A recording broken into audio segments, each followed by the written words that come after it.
Anda masih bersama kami di Berita Satu View. Kita lanjutkan pembahasan. Ini Mas Bambang, kita bahas mengenai polemik di Partai Golkar juga nih yang mencuat sepekan ini. Bagaimana nih nantinya? Seperti apa Partai Golkar? Ya kalau Golkar itu kan sudah diramalkan sejak dulu kala. Tidak mungkin Golkar itu bermain politik sebagai oposisi. Itu bukan habitatnya gitu. Betul. Jadi soal mereka akan terjadi seperti ini sebenarnya udah banyak lah diramalkan. Ini kan terjadi dulu pada Mega Akbar dan sebagainya. Jadi tinggal masalahnya juga gampang sih kalau Golkar itu kan budayanya transaksi aja. Ya. Deal, negosiasi, ya kita lihat ini proses nego dan transaksi aja. Nanti kalau udah tercapai kesepakatan selesai. Artinya kalau kita lihat Mas Edi, putusan mahkamah ini cukup adil bagi kedua belah pihak yang bersengketa. Ya, sebagai mahkamah politik ya putusannya ya seperti itu. Jadi nggak ada putusan yang tegas itu kan, tidak ada putusan yang mengikat gitu kan. Ini kan tidak mengikat. Dua hakim menyatakan Munas Jakarta sah, dua hakim lain absen. Kan nggak jelas ini. Dan itu menurut versinya Pak Ical, kalau maunya Pak Ical, ini bukan putusan, tapi pendapat katanya, pendapat di persidangan.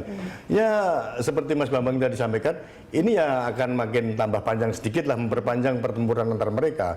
Karena kita tahu bahwa Golkar nggak punya tradisi untuk oposisi. Betul. Dan harap dicatat, ketika ketua umum sebuah partai politik itu bisnismen, pedagang, itu susah untuk melakukan oposisi, susah. Yang bisa melakukan oposisi itu kalau ketua umum partai yang benar-benar politisi murni, pejuang murni, seperti Megawati. Itu bisa, karena dia tidak terikat dengan bisnisnya. Kalau Pak Ical saya yakin untuk oposisi 5 tahun akan berat. Mas Edi, ini terkait kita bicara mengenai Pak Abu Rizal Bakri begitu. Secara etika politik seperti apa sih ketika beliau mengajukan kasasi juga ke Pengadilan Negeri Jakarta Barat begitu? Bagaimana nih nantinya? Kalau politik kan etikanya itu ada dikesampingkan ya. Yang penting kita bisa menang, mengalahkan lawan gitu kan.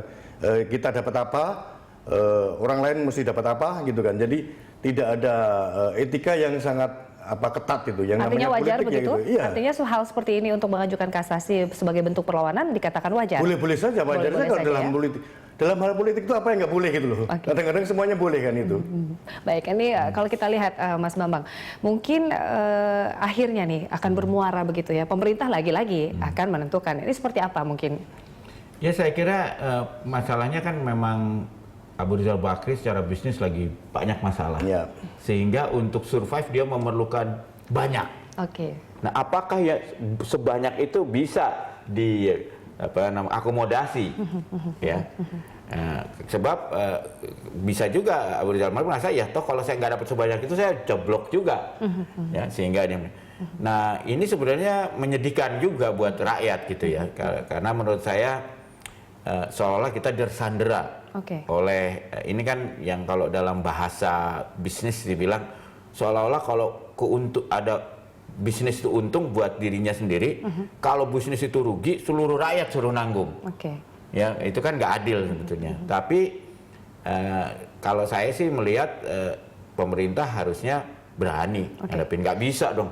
Ada batas di mana negosiasi itu harga yang harus dibayar itu ada batas yang yaitu batasnya adalah tidak boleh korup, tidak boleh masuk kepada wilayah-wilayah pelanggaran hukum.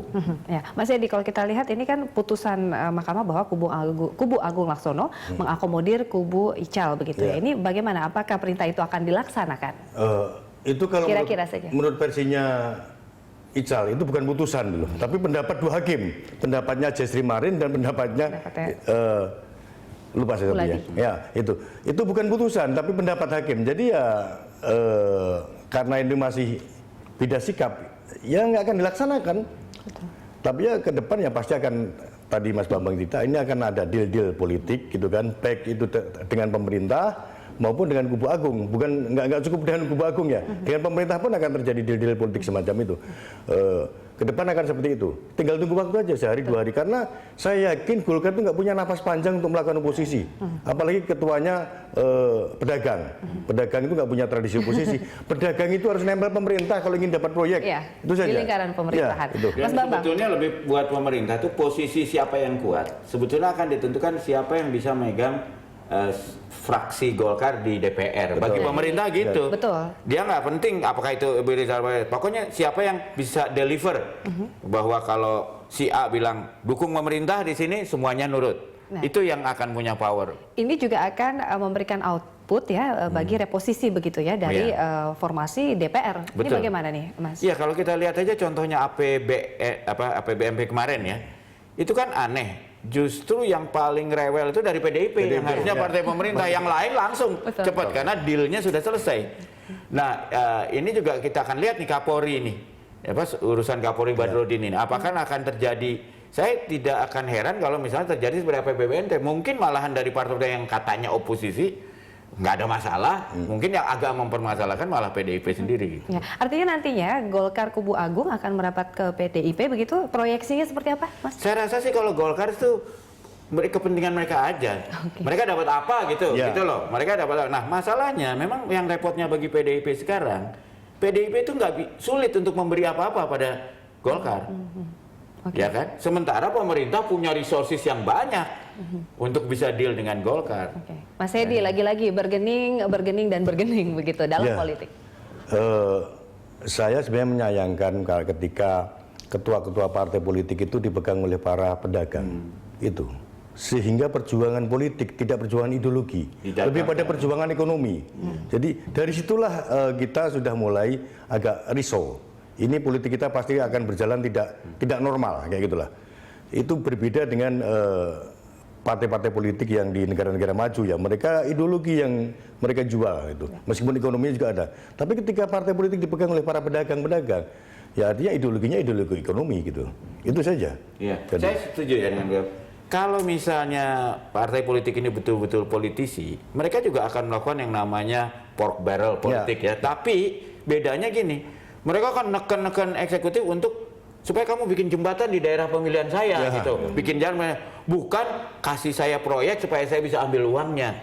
Ya. Tapi kalau para pedagang ini yang dia lihat uang untuk dirinya bukan untuk konstituennya gitu loh. Buruk sekali wajah politik kita ya, Mas, kalau dikatakan seperti itu ya. Ya, saya kira goodwill, political will dari masing-masing. Tapi sebenarnya gini lah ya, kita juga harus lihat. Kalau saya lihat, kita lihat negara-negara maju dulu, zaman mungkin 100 tahun ya seperti gini juga gitu loh. Cuman masalahnya apakah kita bisa seperti mereka makin lama makin baik. Dan buat saya soal DPRD DKI dengan APBD sekarang ini, pertempuran ini adalah satu krusial. Kalau kita berhasil memenangkan yang anti korupsi, maka kita akan jauh lebih cepat jadi negara maju. Ya, tapi kalau justru yang menang ini yang koruptor yang apa, perlu waktu lebih lama lagi buat kita untuk jadi negara maju.